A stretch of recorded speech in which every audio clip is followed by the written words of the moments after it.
Ява аралындагы Малабар тоосу. Токойдо иште оокат кылган биздин кит аны ичи сыртынан бери билет. Ал бизге чыбык жана жиптен тузак салып, чымчык кармаганды көрсөттү. Алар бул жерди басса, буттары илинип калат. Бул чымчыктарды эмнеге кармашат? Мен сыяктуу эле бул жердегилер аларды кармап сатышат.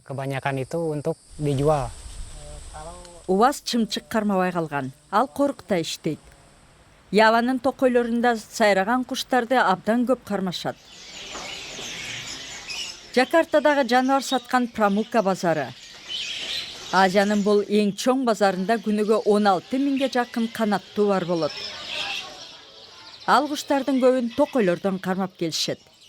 Сайраган куштарга талап абдан чоң, себеби жергиликтүү калкаларды жакшы көрөт. Жада калса булбулдардын мелдешин өткөрүп турушат. Бирок жагдай өзгөрдү. 19 канаттуунун түрү. Анын ичинде Руфус Франтет аттуу булбул тукум курут болуу коркунучуна кептелди. Андыктан жоголуп кетүү чегине жеткен куштарды сактап калууну максат койгон.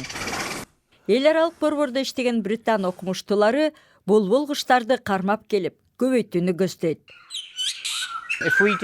Эч чара көрбөсөк, бул чымчыктардын түрлөрү келерки 10 жылда тукум курут болоорунда шек жок. Бирок биз буларды сактап калуу үчүн колдон келген нерсени бүт жасайбыз. Чымчык учурууга коопсуз чөйрөнү табыш керек. Бул чакан үйүр Сахаридеги паркка кое берилди. Куштардын айрым түрүнүн саны 100дөн төмөндөп кетти. Аларды келечекте сактап калуу адам баласынын милдети.